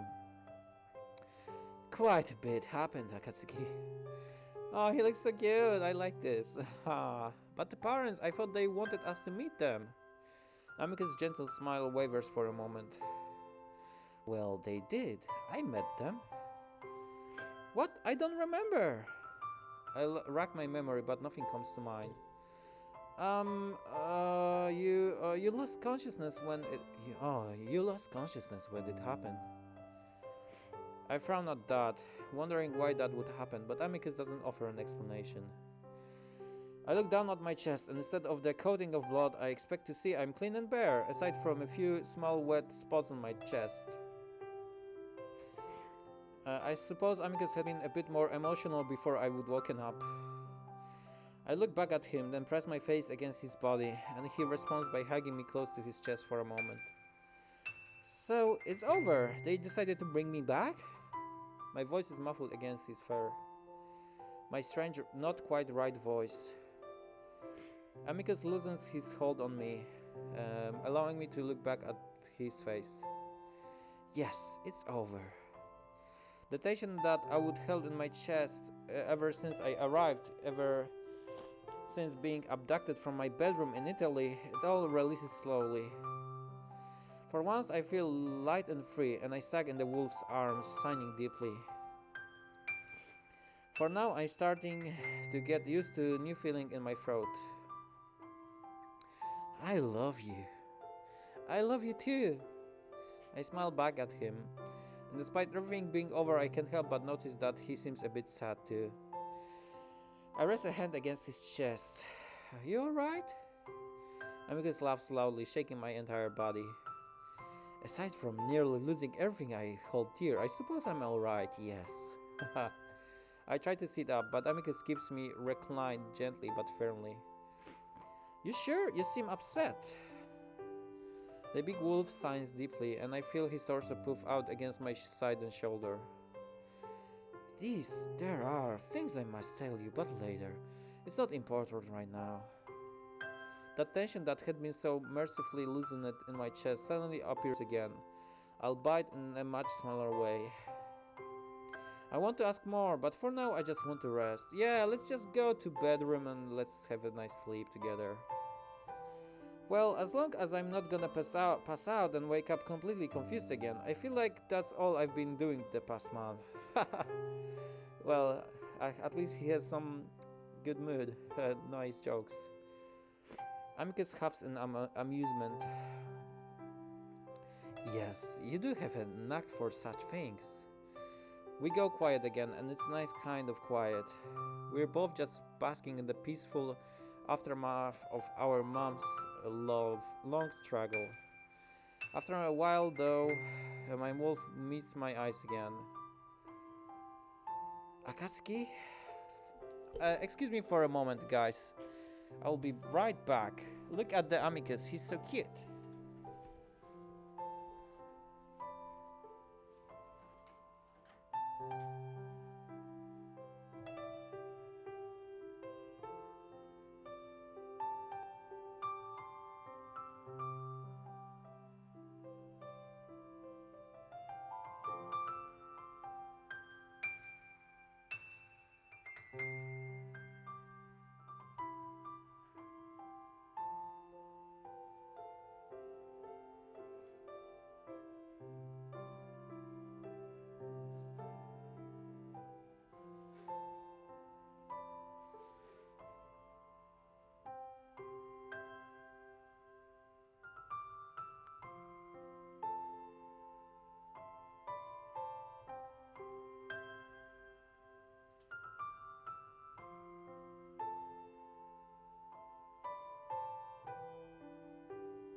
Okay. Welcome back. A cliffhanger. No. Oh, Otaku boy. Bye bye. Hey Zai. Oh, hey Zuna. Ohayou gozaimasu. Konnichiwa. Zuna senpai. I'm gonna upload it. Yeah, for sure.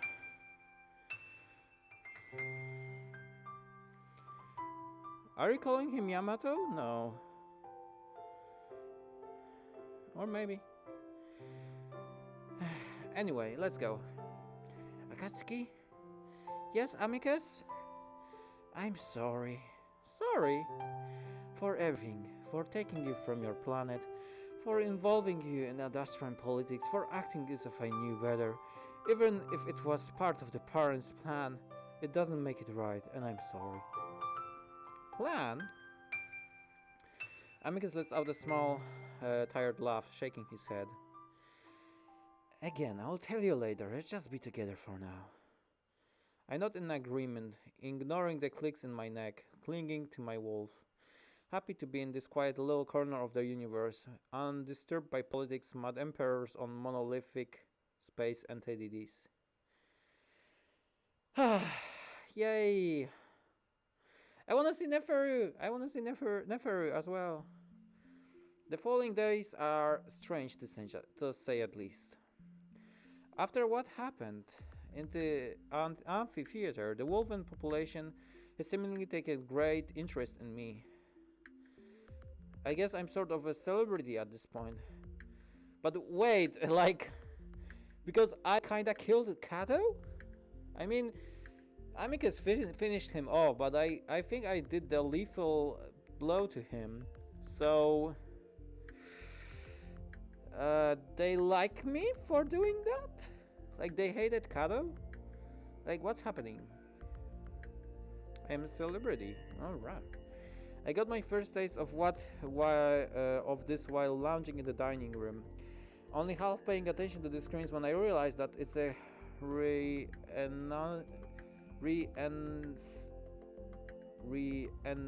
renouncement of the trial by combat between Amicus and Kato. What? What? I am a wolf? What? My character, portrayed by a small wolf wearing a rather uncanny human mask, jumps in and at the last second to plunge the dagger into Kato's back. Like, what? They think that I am a small wolf wearing a human mask? That's so weird. He's then stabbed directly in the throat by Kato instead of slashed. And that stands for several seconds, clutching his neck while Amicus tears out Kato's throat. Then just arrives in time to catch me as he swoons back. I have to stop watching at this point. The memories of what happened too fresh and traumatizing for me to see played out, even if it's terribly acted out. While I suppose it's nice to be liked by the general population, I can't help but feel it's for the wrong reasons. I'm definitely being portrayed as a noble savage of sorts, so in love with my master that I broke the rules to save him. So I just didn't understand the rules well enough to abide by them. So yeah, like, they like me, but they aren't like accepting gay marriages and love. Like, I'm not sure. Either way, it makes me feel kind of uncomfortable. Meanwhile, Amicus is kept busy, of course. The quiet moment I've had with him in the archives is actually the last really long moment alone I've had with him since. Wait, really? What about sleeping in the night? Almost immediately after, Amicus is whisked away to various ceremonies and meetings as everything becomes official. Amicus is the emperor now, and he seems to be taking to it rather well, especially after the incredibly stressful event preceding it. His personality has always been silly and a bit immature, but after taking the throne, he's taken on a persona of a calm leader. Yay! It's a side of him that I've seen official flashes of. And while I'm happy to see him fitting the role so well, I can't help but feel a bit sad that he has to quash that playful, outgoing side of himself. I suppose it's one of these parts of having to grow up. I try to stay out of his way for now, knowing he has so much to do. But on the second day after the trial, I've told by Com that Amicus wants to speak with me. I open the door and immediately hear Virginia's voice rise slightly in annoyance. No! Lux is the city in desperate need of funds right now. Lex is doing very well. Well, I'm sorry, but the names are rather similar, are they not? I meant Lux anyway. Even if you meant it that way, I can guarantee that triumvirates won't be pleased hearing you mistakenly refer to which city they are from. All right, calm down. I'll be sure to remember that, and don't yell at me in front of the triumvirates, please. It will only give my critics more weaponry if I'm seen allowing my own sister to treat me in such a way. All the more reasons not to make mistakes then. The two seems to realize that I'm there finally and cease their argument. Yeah, because she's his what was it? Advisor. Akatsuki, we are just finishing our conversation. Were we? I'm going to drill you all of this again on our flight to the city. Virginia makes his way past me, pausing to rest a paw on my shoulder. Maybe I should put you in charge of my brother's studies. At least he listens to you.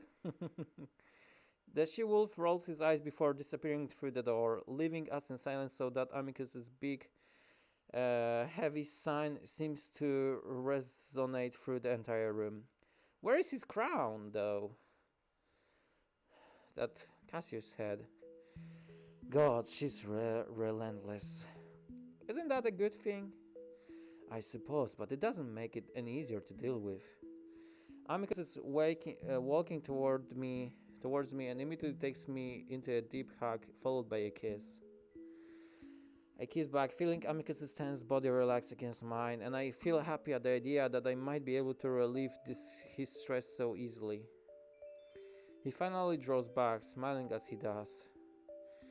How have you been? I know I've been rather absent lately, but I know official business and everything. I've been okay, just trying to adjust to the old, the new. I sweep a hand around me, then hesitantly bring it to my neck. The wound that the parents had somehow healed. My trachea and vocal cords having been replaced and repaired with something. I try not to think about it, and I've gotten used to it for the most part. Well, I hope you've been adjusting smoothly then. Amicus brushes a paw through my hair, looking me over. What was it you wanted to talk about? Amicus pulls his paw back, and the look on his face starts to worry me. Is it about what happened with the parents? At this point in time, I know that something involving me happened while I've been unconscious. For whatever reason, I've been kept unaware of the conversation that happened between Amicus and the parents. Amicus nods, rubbing an arm awkwardly. Yes, it's rather complicated, so it may take a moment for me to explain it all. The wolf guides me to the sofa and we sit side by side as Amicus drapes an arm around my shoulder. Over the next few minutes, he tells me of a deal he made with the parents, that he would submit himself to their will, if only to bring me back to life. It's a similar decision that I had to make, and I shake my head. I don't like that. Why are they doing this to us? Amicus shrugs loosely against me, shaking his head as well. Well, human can... At first, you're alive. Second, Amicus is alive too, and he's the emperor, so why do you give a shit? Like, just... I honestly don't know, but I can tell you that my view of them has changed quite a bit since what happened. So, what? Now you have to do whatever they say or something bad happens to me? Again, my hand drifts up to my neck, wondering if there is something more to the mechanism in my throat. An irrational part of my mind wonders if maybe there's some type of self-destruct mechanism built into it. No way. I shudder at the thought of my throat suddenly exploding. I doubt that, but I feel that maybe they would make it difficult for us to stay together if I did. Our meeting today, it was planned by the parents. Wait, what? Even our meetings? What about sleeping together? Can we sleep together? This was something I would sort of assumed on my own, but I still bristle nonetheless. See, they're using our love against us. This is just fucked up. Amicus just nods quietly, but draws me closer with his arm around my shoulders. So they just draw us together? I was like the most compatible human to use, so now they can make sure we do as we're told so we can stay together? Again, Amicus is quiet, just holding me. I don't like this. Neither do I. So if your job is to bring the galaxies together, what's my job? Amicus takes another slow, deep breath, which only spikes my anxiety. I realize that the release I felt in the archive room was only temporary. In retrospect, I suppose it was a bit silly that I thought everything would be fine after Amicus became emperor. This is only the beginning. Well, this is what I wanted to talk to you about. I wait, feeling Amicus steel himself for what's he's about to say, and I feel my anxiety grow. How bad could this actually be? Then he lets out the breath with a rush of words, seemingly trying to get the explanation out all at once. Hey, welcome back, Kakula, rar, just at the end of the Adastra. Well, I think it will be a little bit more. Like, I want to talk to Neferu. Maybe even Alexius. What happened to Cassius? I want to know some things. So many things.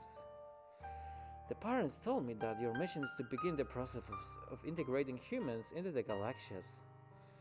Oh, yes, rar, yes.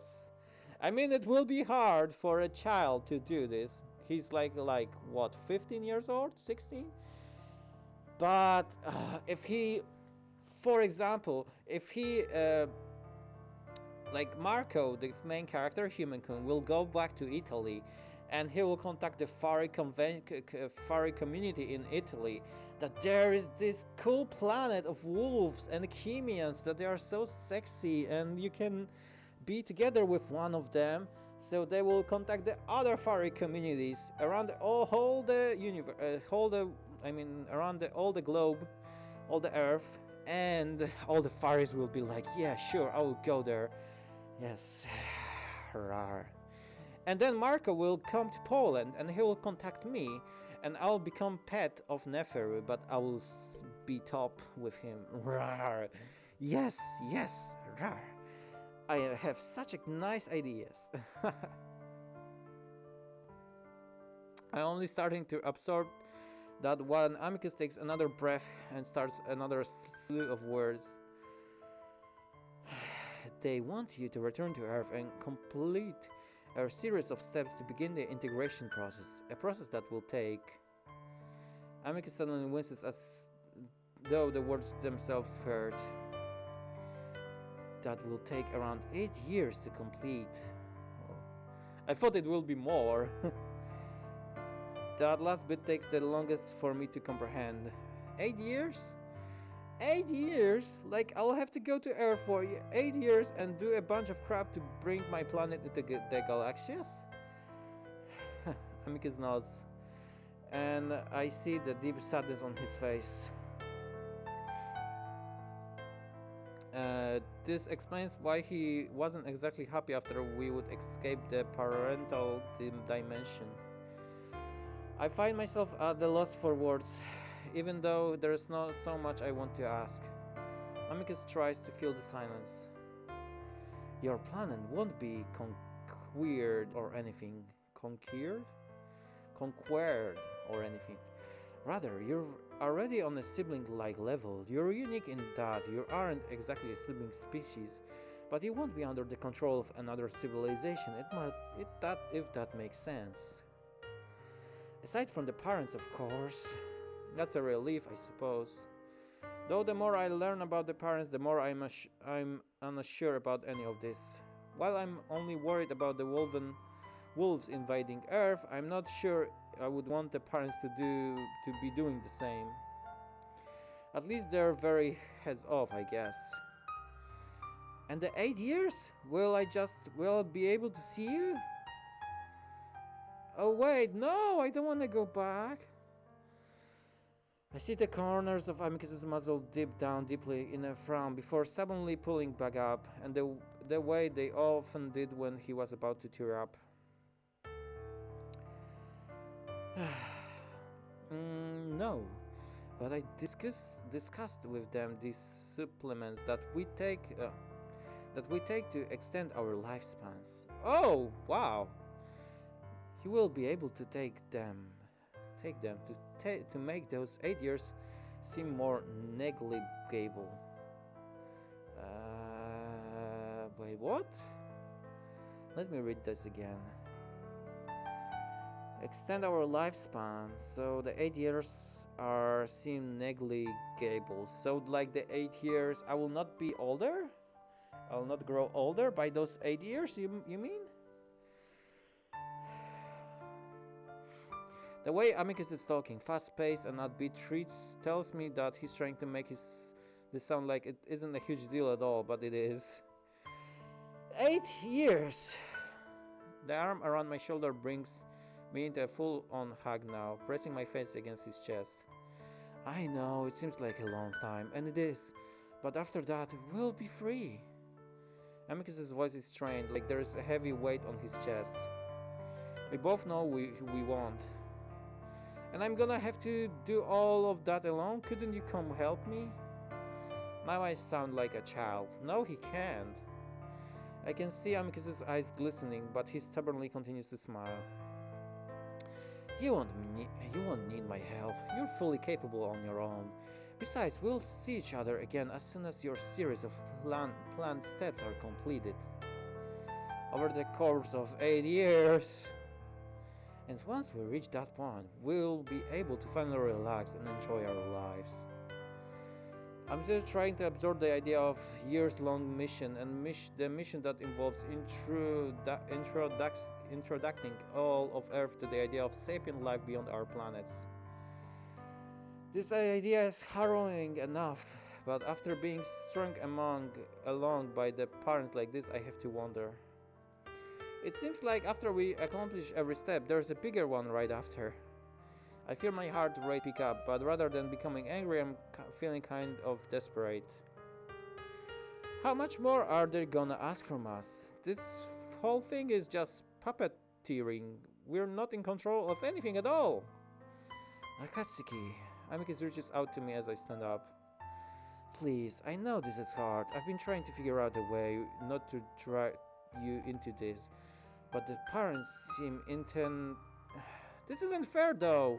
We paid our dues. I fucking died. Again, I sound like a little kid, but they revived me. I can't help myself. This really isn't fair at all. I didn't ask any of this. Originally, I had Amicus to blame.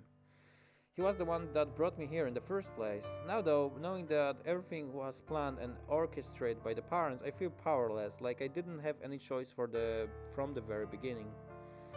I don't even have a say in this. But you do. I haven't gotten to that part yet.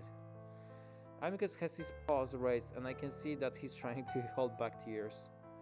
I want to lash out at something, but I know that isn't his fault, especially now, so I try to calm myself, trying a few deep breaths and swallowing hard. Gulp. They told me that you can make a decision just as I made mine. Wait, but what's the decision? I'm quiet for a moment, still breathing heavily. You can choose not to accept the mission. They will not force you to do it. We have around 9 months before the mission begins. Oh, thank God we have so much time. I stare at the wall, letting these words sink in. And if I don't accept, what are the consequences? The deep frown returns to Amicus's face. Well, they won't provide transport back to Earth, of course. I will likely be able to set it up for you now, but considering that the integration will be delayed, I should be disallowed from returning to see you. Aww. So either I do what they say or I never see you again. Wait, what? But I can... No, wait. They won't provide transport.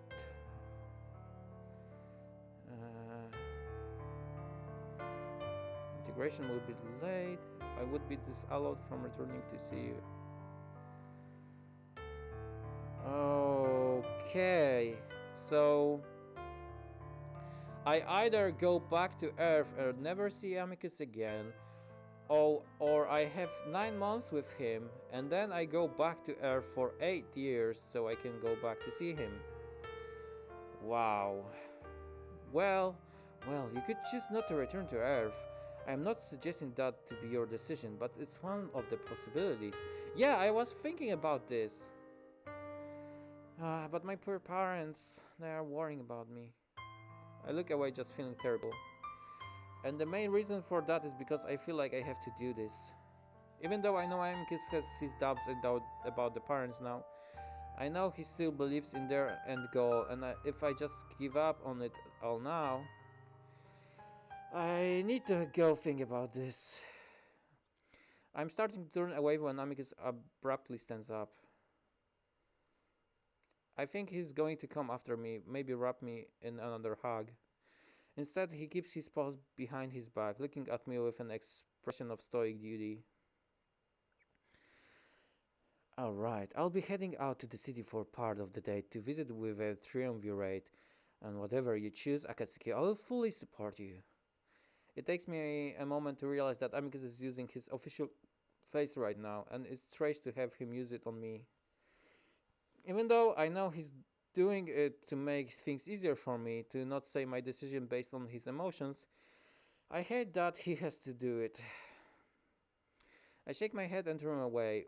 walking out of the room, even as I hear Amicus make a strangled noise as he cuts himself off and holds back from saying whatever he was going to say. I walk briskly through the hallways, trying to gather my thoughts. I just want to spend time with Amicus, go back to Earth, see my family, come back to Adastra. Well, it isn't that easy, is it? But no, these parents are meddling with my life, seemingly rendering every choice I make meaningless. If they can do all and see all, why they are messing with me and Amicus like this? I'm lost in thought, as I try turn a corner and run smack into something soft, furry, and white. Cassius is alive! If what's in the name and the god of the gods? What would Akatsuki choose? It would be a very hard thing to choose. But I think I would stay with Amicus on the planet. Because I don't know if I could wait 8 years to see him. Or maybe I would go there, live 8 years, say goodbye to my parents. I don't know, it would be so hard to choose from. I would consider either staying with Amicus and never going back to Earth, or waiting this fucking 8 years and going back and live with him forever. And my life would be prolonged, right? So maybe it is a good idea. And all the furry communities will be so happy. Okay, so I think I would choose to go back to planet and spend 8 years completing my mission and going back, I think. It takes me a moment to recognize the voice, probably because of how disoriented I am from running into him. Sorry, Cassius. I finally focus on the indigent wolf as he angrily smooths down his fur. What were you going? You could have knocked me to the floor. You know what a catastrophe that could result in. Sorry, Cassius, your voice. I forgot your voice. But I'm glad that you're alive. Yay! Despite the outrage, I'm actually kind of happy to see Cassius back to his old self. Just 2 days ago, he was bedridden, though recovering. A combination of Virginia inducting him to vomit and a quick delivery of an antidote left Cassius in a position to fully recover. Hello to you too, Cass. Cassius fixed me with a narrowed-eyed glare. Since when did I give you permission to use my shortened name, human? I shrugged, simply adjusting my robe after having it dishielded from the collision. How are you feeling? Changing the subject, I see. Well, never mind. I'm feeling fine, thank you. I can at least eat solid foods right now without retching, though I doubt I'll ever be able to drink wine again without doing so. I'm sorry to hear that. I'm sure you are. I shake my head, wondering why the wolf has to be so sour all the time. Maybe it's a side effect of always being second in line for everything. I see something similar to Neferud. They just go about handling it differently. Maybe it's also because of his illness, always seen as weak and needing help, and he retracted by being a dick. Yeah, that's maybe the case. And again, it could just be because he is a dick. So, what are your plans now that I've abdicated the throne and I'm living in disgrace? You're not living in disgrace. I think that people are going to be really. I'm already being made fun of for being one of the shortest serving emperors in the history of the empire. I'm the main topic in all of the comedies at the moment. Oh, I am so sorry, Cassius. At least you're alive. Oh. Cassius takes it in a deep breath, closing his eyes. Anyway, Akatsuki, I wanted to thank you. Wow. I almost got whiplash from the sudden change in tone and topic. What? Oh, don't make me say it again. I'm simply thankful for you putting the Empire on a course that is Somewhat tolerable at least, as opposed to being ruled by Kado. Yes, while I might not believe that my brother is what is best for the Empire, at least he cares for it, and I suppose that's all that I can hope for. Weren't you negotiating a position with Amicus? Cassius looks at me suspiciously, though I have no idea why. I suppose almost being assassinated and also being sabotaged by everyone in the palace has made him a bit weary. I suppose he will tell you anyway, so yes, I'm looking to become the Chief of Social Affairs.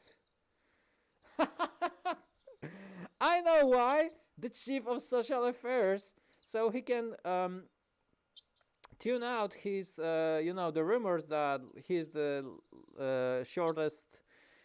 Uh, I can't think right now. That he's the shortest emperor in the whole Wolven history. Like he wants to, hide it. Ah, he rolls his eyes at the lack of reaction. In other words, I'll be making sure that Adastra's most vulnerable are taken care of. That all will someday receive the financial, social, and especially medical care that they need. Okay, that's nice. I perk up. Oh, good. That's kind of what you were all about with your campaigning, right? Yes, it will be nice to focus all my energy on that rather than the bothersome politics that came with being emperor. I don't envy Amicus. He he eyes my he eyes me closely. I know you're very close with him, so please, I must ask anything of you. It's to make sure that he does not forget these outside the triumvirate cities. Their situation is desperate, and if we are truly going to reap fortune from an alliance, then they should be the first to benefit, not the Adastran elites. Elites? It's one of these rare moments that Cassius is being completely genuine with me, so I nod earnestly. Of course. I also plan on making sure that Amicus remembers the Wolven children and to right the wrongs of what the most past rulers have done to them. There is a lull in the conversation, and I try to think of something to say to thank Cassius for in return. And thank you for understanding our position, for deciding to step down when we asked. For you treated me with outright humiliation if I did not. I tried to hold in a sign of my own at the wolf's frustrating attitude, even if my attempt at some form of diplomacy with him was clumsy. Well, yeah, thanks anyways. Ugh. Cassius grunts non-committally. Wow, look at this word. It has double M, double T, and double L. And double N, almost. And double O. That's a nice word. Then looks past me. Anyway, I must be going to the city. I have an appointment. That's when I remember Alex. I never did see Cassius' reaction to finding out about the cat's treachery. Amicus had been furious when I told him, and I would practically had to hold him back from marching out into the gardens and strangling the cat himself. Yeah, what happened to him? He was especially furious when I told him that I would make a deal with Alex to keep him from facing the consequences of sabotaging the entire empire. Amicus had settled on banishing Alexis from the palace to some high security apartments in the center of the Adastran city. Okay, so he's banished. Okay, it isn't that bad. He's still on the planet. Cassius has been visiting him there ever since. While I don't know what the state of their relationship is, I suppose even high treason isn't enough to stop Cassius from seeing the cat again. They are in love.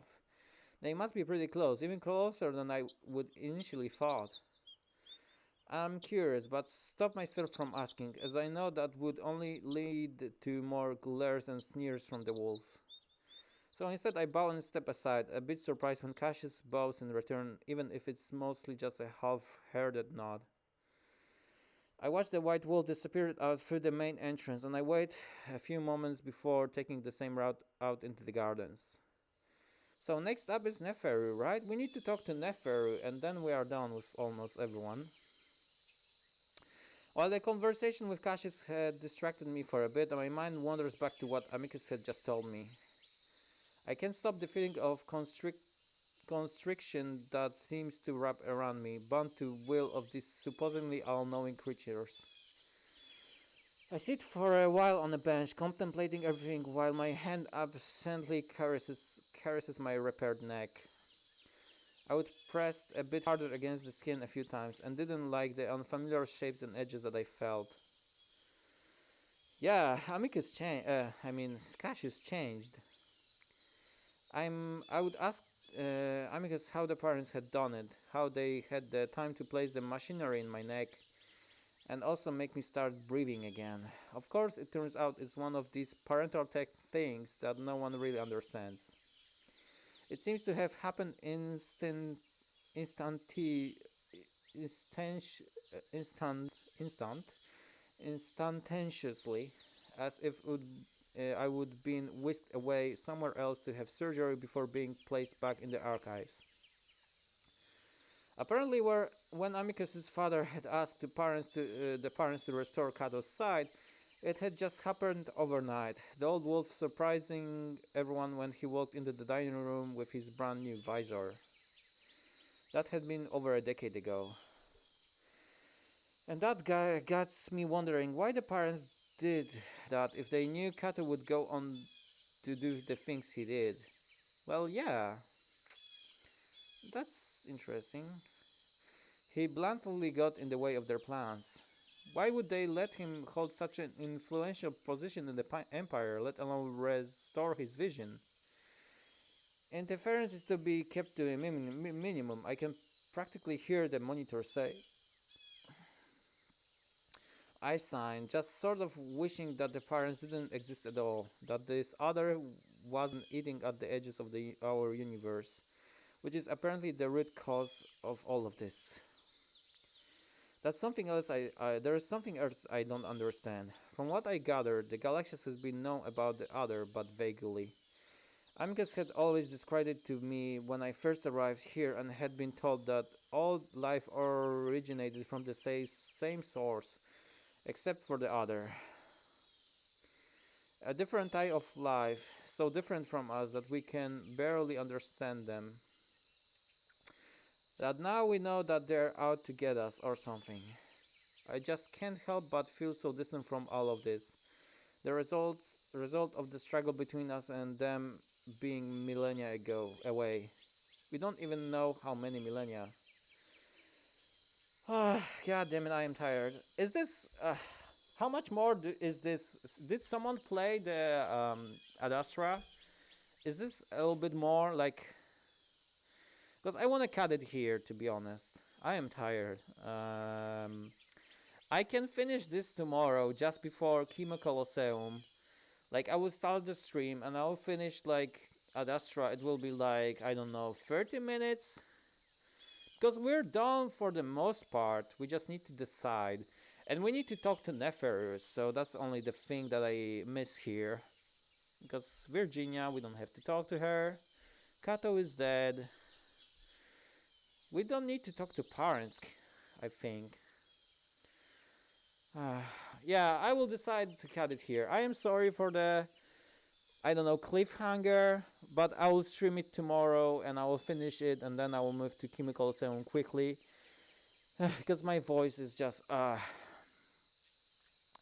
yeah, I mean, if I weren't wearing a fursuit, I could basically stream more, I think. Well, I could stream more, but my voice, yeah. So don't worry, guys, we've done for the most part. I will continue it tomorrow. Yay. What did you guys choose? It's a hard choice, I think. Rar. Well, there's quite a lot more. Many even though for one more stream with entire Adastra. What? Many even enough for one more stream with entire Adastra. So long? Really? Like, what? Baron. That's a good choice that I cut it here. But what about, I just need to talk to Neferu and make a decision, I think. Wow. But change the title. Yeah, I'll change the title. It isn't the final one. I'll call it like almost final stream. We understand. New update in chemo. Update in chemo. Oh, really?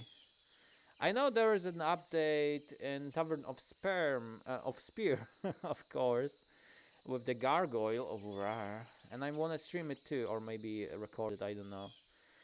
Yeah, I forgot about Tavern of Spear, but the update was very recent, so like few days ago.